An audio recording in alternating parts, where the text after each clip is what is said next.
आज़ाद world India में आपका खैर मकदम है। आपके साथ मैं आदिल खान आज़ाद। इस छोटे से वीडियो में मैं आपको कम से कम 5 ज़बरदस्त खबरें दिखाने जा रहा हूं।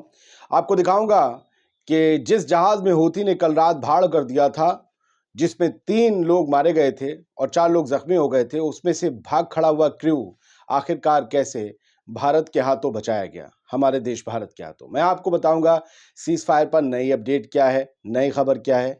ये भी दिखाऊंगा कि आखिरकार जुमा कैसे पढ़ेंगे फिलिस्तीनी कल, और ये भी बताऊंगा कि नॉर्थ गजा में कैसे अब राहत पहुंची है। वो नॉर्थ गजा जो अब तक राहत से अछूता था, वहां राहत कैसे पहुंची है। और दिखाऊंगा कि कैसे सऊदी अरब के एक रोबोट की हरकत से एक पत्रकार शर्मसार हो गई। बने रहिए आखिर तक।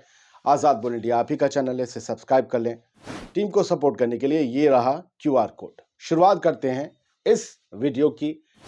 जो दिख रहा है, हमारे जो कोस्ट गार्ड हैं, या यूं कहें कि हमारी जो नेवी है, हमारे एक जहाज ने उन लोगों को बचाया, उस क्रू को बचाया है जो उस जहाज पर सवार था जिस पर हूथी की मिसाइल्स ने बाकायदा पहले वार्निंग दी और उसके बाद मिसाइल्स दाग दी। हूथी ने अपनी मिसाइल्स दाग दी और उस जहाज में छेद कर दिया, उसमें आग लग गई, उसमें 3 लोग मारे गए, जो आज मैंने आपको दिन में खबर दिखाई थी वो, और 4 लोग जख्मी हुए थे। उसमें से कुछ क्रू भाग गया था। उस सब को रेस्क्यू किया है हमारे भारत की टीम ने। आप जो तस्वीरें देख रहे थे उसी की है। मैं इसकी तफसील बता दूं कि इंडियन मिनिस्ट्री ऑफ डिफेंस ने, हमारी डिफेंस मिनिस्ट्री ने ये फुटेज पब्लिश किया है, जिसमें दिखाया गया है कि INS कोलकाता ने और हमारे नेवी के जवानों ने, INS कोलकाता पे जो तैनात है, उन्होंने ट्रू कॉन्फिडेंस जहाज जिस पर हूती ने हमला किया था, यमन के हूतीज ने, उस कार्गो शिप के क्रू मेंबर्स को बचाया है समंदर की गहराइयों में डूबने से। ये वो तस्वीर है जो आपको दिख रही है। ये कमर्शियल शिप जो है वो गल्फ ऑफ एडन में हुतीज के हमले का शिकार हुआ था, और शायद आपको दूर कहीं पहले ही सीन में वो जहाज नजर आ रहा होगा। कमोबेश वही जहाज है जिस पर हमला हुआ है और जिस पर से अभी भी धुआं निकल रहा है। हमारा INS कोलकाता उसके आसपास मौजूद था, इसीलिए वक्त रहते शुक्र है कि कुछ बेगुनाह लोगों की जिंदगी को बचा लिया गया। जंग में बेगुनाहों की जिंदगी पर बहुत आफत रहती है। फिलहाल हमारी नेवी को सलाम है, हमारे देश की डिफेंस मिनिस्ट्री को सलाम है, किस तरीके से उन्होंने एयरलिफ्ट किया है, इन्हें हेलीकॉप्टर से ऊपर लिया गया है, आप देख ही रहे हैं, और इन सबको बचाया गया है और फिर INS कोलकाता पर लाकर इन सबको फर्स्ट एड दी गई है, इन्हें खाना वगैरह दिया गया है और इनके बारे में आगे जानकारी पहुंचाई गई है। कल गजा के लोग, कल हमारे फ़लस्तीनी भाई बहन नमाज कैसे पढ़ेंगे, ख़ासतौर से फ़लस्तीनी भाई। रमज़ान करीब आ रहा है और ये है गजा की मस्जिदों की हालत जो आप देख रहे हैं। तमाम मस्जिदें इजराइल ने तबाह कर दी। सिर्फ तबाही करने के नाम पर उसने ये जंग लड़ी है। उसका बहुत पुराना इरादा था। कहा जा रहा है कि गजा को तबाह करके, मिस्मार करके, मलबा करके, फिर वहाँ पर नई जगह पर पूरा समतल जब कर देंगे तो उस पर नई इमारतें, नए सेटलमेंट्स बनाएंगे। ये उसका पुराना प्लान था जो 7 अक्टूबर के हमले के बाद उसे मौका मिल गया और उसने तमाम पूरे गजा को तबाह कर दिया। ये सारी वो मस्जिदें हैं, इनमें अब मलबा है। अजानें अब भी गूंज जाती हैं एक आध जगहों से, लेकिन पूछते हैं लोग कि आखिरकार इनसे क्या दुश्मनी थी। आप धर्म के नाम पर जंग लड़कर दूसरे धर्म के जो इमारतें हैं उन्हें बदनाम कर रहे हैं। मैंने आपसे कहा था शुरुआत में ही कि सीज फायर पर एक अपडेट दूंगा। सीज फायर पर अपडेट ये एक अलग से एपिसोड हमने बनाया था कि हमास ने पहली मर्तबा खुद से प्रपोजल रखा है सीज फायर का, और बाकायदा कुछ शर्तों में लचीलापन दिखाते हुए बहुत अच्छे तरीके से ये बताया कि अब हम किस तरीके से सीज फायर पर पहुंच सकते हैं, और आपको हम हॉस्टेजेस दे देंगे, आप हमारे कैदी दे दीजिए, लेकिन परमानेंट सीज फायर होना चाहिए। नेतन्याहू, उनकी सरकार 2 पॉइंट्स पर आकर अटक गई और वो उस मीटिंग से चले गए। इसके बाद हमास के लोग भी चले गए, लेकिन ये उम्मीद है कि इस इतवार को फिर से हमास के डेलीगेशन पहुंचेगा इजिप्ट की राजधानी कायरो और फिर से इस बातचीत को रिज्यूम करेगा। वो 2 पॉइंट्स ये थे जिस पर इजराइल भिदक गया है।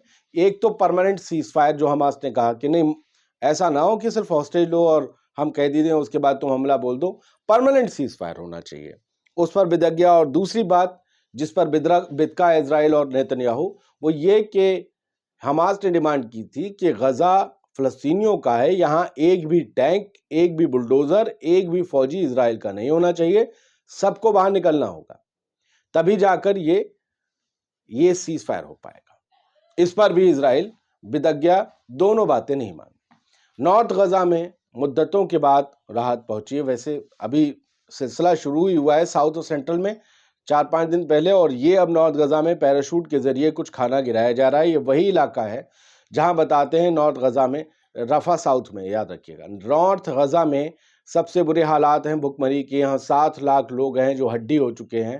اب ان کے لیے پیراشوٹ کی مدد سے آج یہ بیچ کے نزدیک بتایا جا رہا ہے، سمندر کے کنارے کے نزدیک یہ مدد گرائی گئی ہے۔ ابھی 2 دن پہلے جب کہیں پر سینٹرل غزہ میں راحت گرائی گئی تھی تو کیا حالات تھے آپ کو پتا ہے؟ یہ بھی نارتھ غزہ میں گرائے گئے تھے، کچھ علاقہ سینٹر سے لگتا ہوا نارتھ کا تھا۔ تو بستیوں میں جب وہ پیراشوٹ گر رہے تھے تو لوگ بھاگ رہے تھے، کیونکہ انہیں پتا تھا کہ وہ جو 2-3 مہینے سے جنہوں نے سفید روٹی بھی نہیں دیکھی، جانور کے کالے بھورے آٹے کی وہ کھا رہے تھے، جانوروں کے جو چارے تھے اس کی روٹی اور پیڑ پتیاں کھا رہے تھے، ان کو جب یہ پتا چلا کہ اب شاید کھانا ہمیں مل جائے گا، تو یہ زندگی کی تلاش میں، ایک آس میں، ایک روٹی کی حسرت میں اور بچوں کی بھوک مٹانے کی خواہش میں یہ سب بھاگ کھڑے ہوئے۔ ایک سعودی عرب کا ایک روبوٹ کی ایک تصویر سامنے آئی جسے میں چونک گیا۔ وہ ایک فیمیل روبوٹ اور ایک میل روبوٹ کو وہ فیمیل رپورٹر انٹروڈیوس کروا رہی تھی، بلو ڈریس میں کھڑی ہوئی تھی، تبھی پیچھے سے روبوٹ صاحب جو تھے، شیخ بنے ہوئے تھے، انہوں نے ہاتھ لگانا شروع کر دیا۔ تو یہ ہیڈ لائنز بنی ہیں کہ غلط طریقے سے روبوٹ نے چھوا ہے۔ اب ان کے روبوٹ کے دماغ میں بھی کیا بھرا ہے ہمیں تو پتہ نہیں ہے، لیکن فی الحال یہ robot made in Saudi Arabia molested a female reporter, یہ اسپرنٹر نے بھی لکھا ہے۔ ایک تصویر میں آپ کو 2 اور بتا دوں، ایک حماس کے بارے میں جانکاری ہے اور دوسرا رفح بارڈر پر جو لوگ ہیں اٹکے ہوئے، ان میں خاص طور سے بچے، وہ چٹھیاں لکھ رہے ہیں، وہ چھوٹے چھوٹے سے خط لکھ رہے ہیں سامنے کھڑے ہوئے ایجپٹ کے فوجیوں کو کہ پلیز، یہ بچہ لکھ رہا ہے، جو تصویر الجزیرہ نے دکھائی ہے، یہ لکھ رہا ہے کہ میری مدد کرو، I want food for my system, مجھے میری بہن کے لیے اور بھائیوں کے لیے کھانا چاہیے۔ یہ لیٹر لکھ رہا ہے ایجپشن سولجرز کو۔ یہ رفح بارڈر پر کھڑا ہوا ہے بچہ، یہ بھوک سے تڑپ رہا ہے، لیکن اپنے بہن بھائیوں کے لیے کھانا دریافت کر رہا ہے کیونکہ وہ بھوک سے مر نہ جائیں۔ ایجپٹ میں کھانا ہے، لیکن ذرا سی دوری پر آبادی سے جو ایک بارڈر ہے رفح کا، وہاں پر لوگ 12 سے 15 لاکھ لوگ تمبو کناتوں میں رہ رہے ہیں، جو اپنے گھروں سے نکال دیے گئے اسرائیل کی بربریت اور ظلم کے چلتے، نارتھ ساؤتھ سینٹر غزہ سے، وہ سب یہاں پناہ گزینوں کی طرح پڑے ہوئے ہیں۔ ان کے پاس نہ کھانا ہے، نہ ان کے پاس پینے کا پانی میسر ہے، اور کھلے آسمان کے نیچے تمبو میں وہ پڑے ہوئے ہیں۔ ٹھنڈ اب بھی وہاں ہے، اوس گرتی ہے تو بڑا مسئلہ خراب ہو جاتا ہے۔ حماس نے ایک جو ہے القسام بریگیڈ نے ایک جانکاری دی، اسی کے ساتھ ختم کروں گا اس ویڈیو کو۔ اور حماس نے ابھی جانکاری دی ہے کہ کل ہم نے ایک بری طریقے سے فیلڈنگ لگا کے، گھات لگا کے 20 سولجرز جو تھے اکٹھے تھے اسرائیل کے، حماد علاقہ، جو حماد قصبہ ہے غزہ میں، وہاں پر اکٹھا تھے۔ اسی حماد کو خالی کرا رہے ہیں اب اسرائیل کے فوجی۔ یہاں پر 20 سولجرز کو ہم نے طریقے سے نشانہ بنایا ہے، اور ان میں سے left them dead and wounded, ان میں سے بہتوں کو مرا ہوا، اور بہت سے مرے اور بہت سے زخمی ہو گئے۔ تو 20 فوجیوں کو نشانہ بنانے کا دعویٰ یہ حماس کی طرف سے کیا جا رہا ہے۔ امید کرتے ہیں اس چھوٹے سے ویڈیو میں کئی اہم خبریں اور جانکاریاں آپ کو ملی ہوں گی۔ عادل خان آزاد کو اجازت دیجیے۔